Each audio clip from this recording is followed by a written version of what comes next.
Stevens Institute of Technology in Hoboken has received a $3 million donation for the creation of a new civil, mechanical, and naval engineering laboratory complex. The complex will be located above the historic Davidson Laboratory. The donation was made by ABS, the leading provider of classification services to the global offshore industry. The new complex will meet the research and instructional needs of approximately 800 students working in the areas of robotics, underwater systems, land and water-based vehicles, and ocean and weather sensors. This facility is actually going to increase our ability to provide better education for our students, basically, in ultra-modern facilities. Formed in 1862 in Houston, Texas, ABS develops and maintains safety rules, standards, and survey data for the design, construction, and maintenance of shipping vessels and offshore structures. In other Stevens news, the Institute has been included in the U.S. News and World Report's short list of 10 national universities that produce the most interns. During the 2010-2011 academic year, 45% of Stevens undergraduates who were awarded bachelor's degrees had internship experience. Among colleges and universities reporting internship data, that rate is more than 8% higher than the average of all colleges and universities at just under 37%. It is more than 15% higher than the average of all national universities at nearly 30%. It is very critical because our students learn to work within the working environment, the real working environment, while they're students.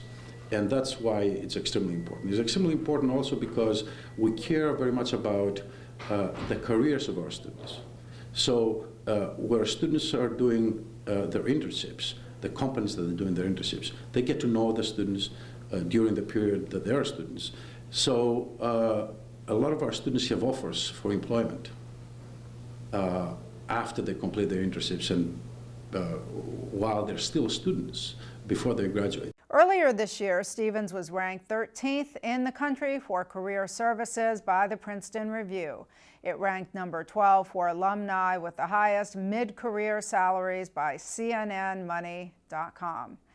And when we return, we'll tell you why today now has special meaning for charitable organizations. Stay with us. In the recent destruction caused by Hurricane Sandy to the Jersey Shore, Staten Island, Hoboken, and Bayonne has led a professor at Stevens Institute of Technology to formulate a plan which he believes would weaken storms once they hit landfall. Jeff Hennig joins us now from the Davidson Laboratory on the Stevens campus with the story. Jeff? Thanks, Sherry. That's right. I'm here on the campus of Stevens Institute of Technology in the Davidson Laboratory in front of the famous wave tank with oceanographer Dr. Alan Blumberg. Dr. Blumberg has come up with a conceptual idea to help reduce the impact, the severity of hurricanes as they hit shore. Dr. Blumberg, thank you for joining us. I appreciate it. Tell me a little bit about this conceptual idea that you've come up with. I understand that it involves the placement of what you were holding, several hundred of these. Well, I'll let you describe them and tell me exactly what they are, but several hundred of these pieces of equipment into the ocean. How would it work? What would these do? Over the last few years, colleagues of mine have been talking about hurricanes and how to reduce the impact they have on major urban cities that are along the coast. And one idea, I said, you know what, why don't we start thinking about, instead of fortifying a city, how about stopping the hurricane itself? The idea would be to figure out where the hurricane comes from, the genesis. Hurricanes get all of their energy, all their gasoline for their engine from warm water to the surface of the ocean. So the concept is, let's cool the surface of the ocean, and therefore you'd reduce the intensity of the hurricane. Hurricanes start about 80 degrees Fahrenheit. If you reduce the temperature of the water, let's say 2 degrees, you will reduce the impact of the hurricane from a category 5 to a category 3 to a 1 to a 0. So the idea then is, how do you reduce the water surface and reduce the temperature of the surface. So this, in a sense, these are pumps. You would have several hundred of these pumps, and it would draw up the water from the ocean floor to cool the surface? Exactly. Good point. How would you cool the surface? Cool it with water that's colder than the surface. Where do you find cold water? Down deep in the ocean. The problem is, how do you get it up to the surface to mix with the warm water? The concept that we came up with was a pump, and this pump would be a long cylinder in the water, maybe 1,000 feet long, and it would be going up and down with the waves, and every time the wave goes up, you close the bottom, and when the wave goes by, you open the bottom and goes down, and every downstroke squirts water up. And how much of a drop in the temperature would we be talking about? Well, I figure we could drop it at least 2 degrees, the surface of the water, and that would stop the hurricane. It would reduce the intensity. The major kinds of questions are how many of these pumps, and you alluded to what they would need to be. My estimates are the pump, this is a prototype, the pump really would be, let's say, 3 feet in diameter, and here are some of them.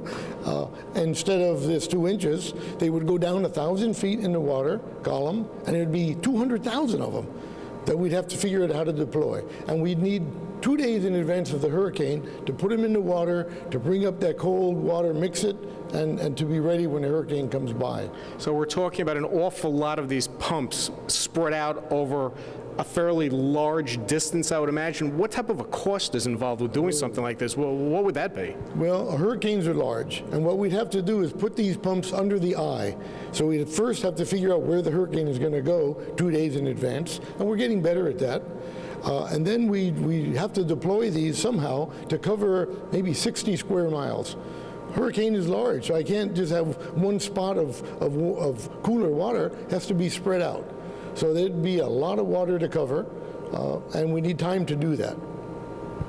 Well, Doctor, thank you for explaining it to us. Obviously, it's still in the design stage. You still have a lot of work to do with this. It does sound like an interesting concept, though.